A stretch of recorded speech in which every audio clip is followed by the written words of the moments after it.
When Gentrification Becomes a Bludgeon, May 15th, 2025, by Liam Donovan.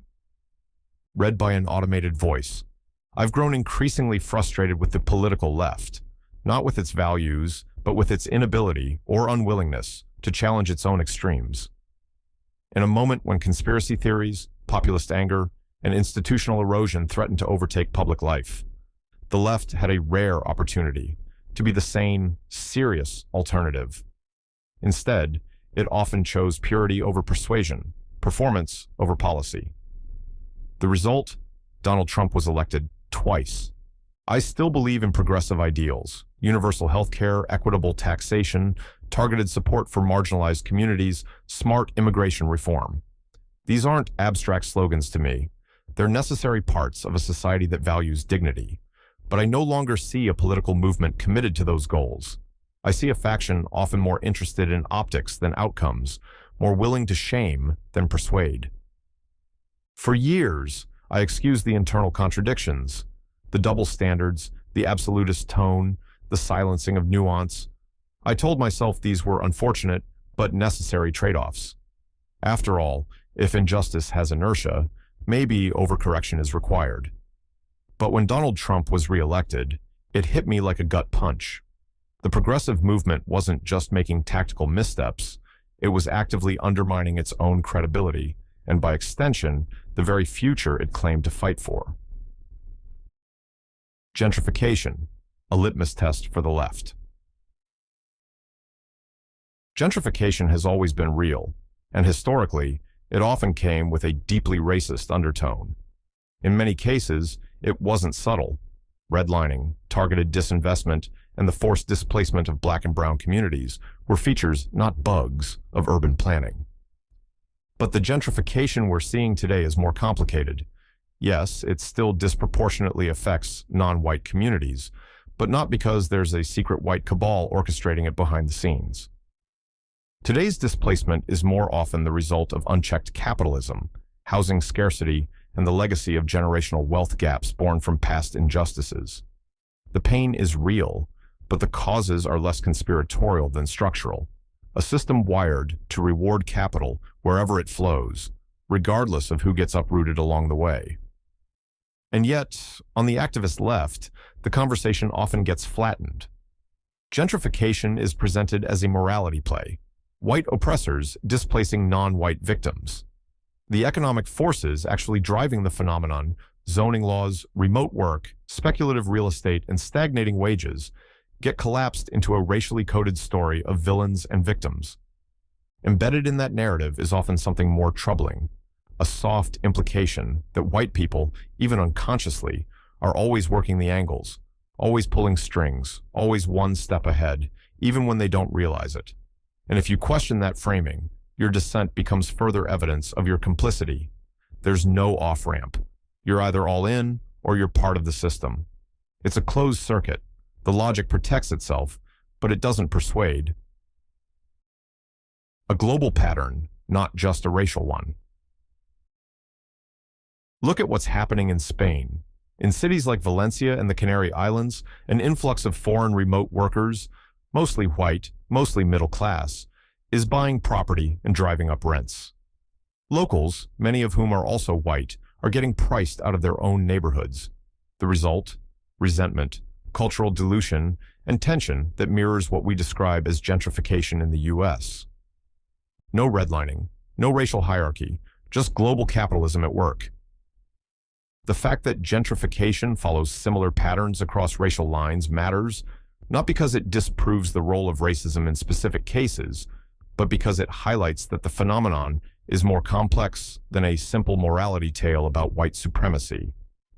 It reveals that economic and structural forces, housing scarcity, capital flow, globalization, often drive the displacement independent of ideology.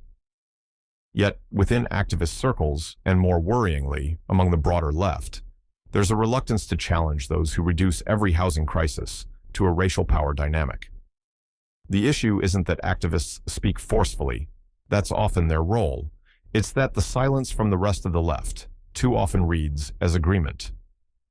To outsiders, This creates the impression that the entire movement either believes in this overly simplistic oppressor versus oppressed framing, or is too afraid to challenge it for fear of being labeled complicit in white supremacy. Either way, the effect is the same. It erodes credibility and crowds out the possibility of a more honest, nuanced conversation. My street, my story. I live in Holyoke, Massachusetts, a working-class, predominantly Puerto Rican city. I moved here 17 years ago, making $12 an hour, and this was the only place I could afford to buy a home.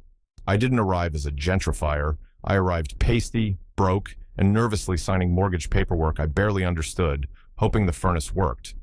And yet, at one point, a close friend told me I was gentrifying the neighborhood. Now, to be fair, if you take the word gentrification literally, someone from a more privileged demographic moving into a less privileged neighborhood, well, yeah, I check a few boxes.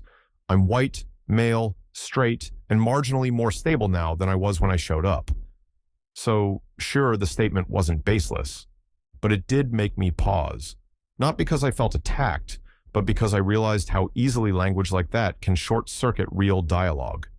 Calling someone a gentrifier in today's discourse isn't just a factual observation. It's a moral label. It's shorthand for harm.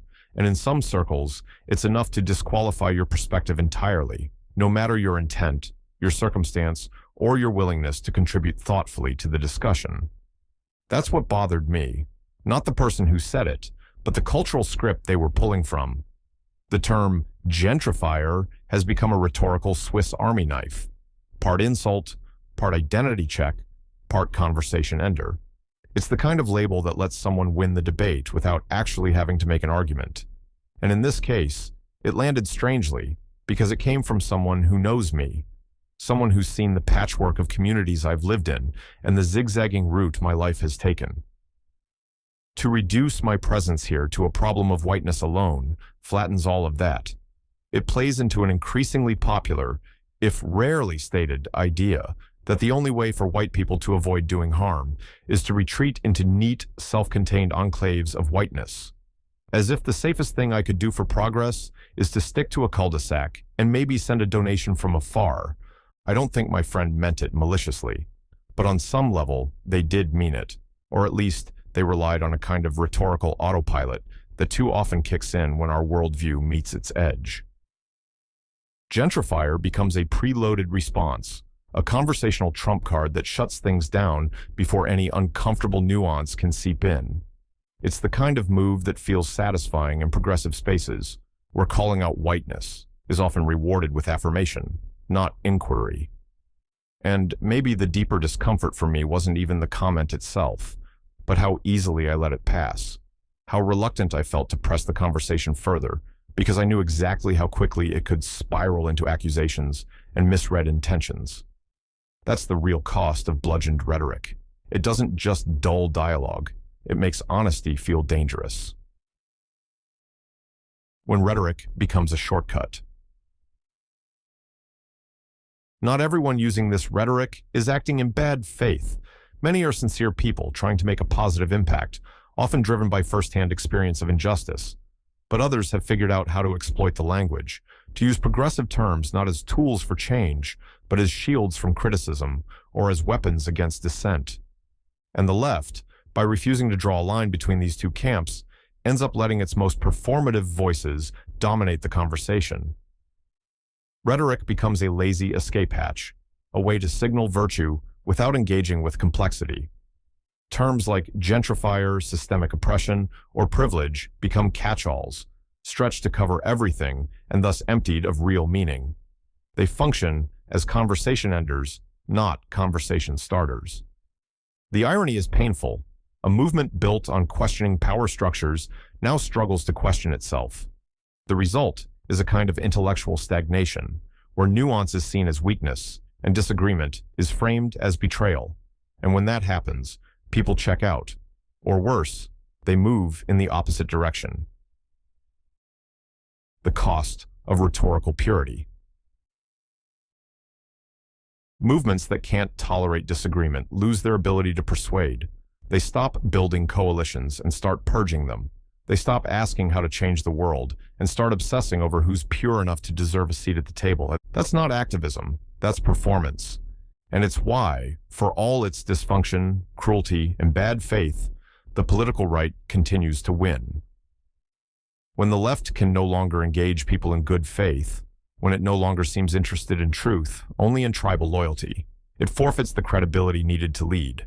This isn't a call to abandon the left.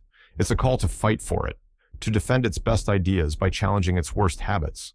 Because if we don't, we risk losing the parts of progressivism that can actually build something worth fighting for, a society rooted in dignity, fairness, and the flourishing of all people.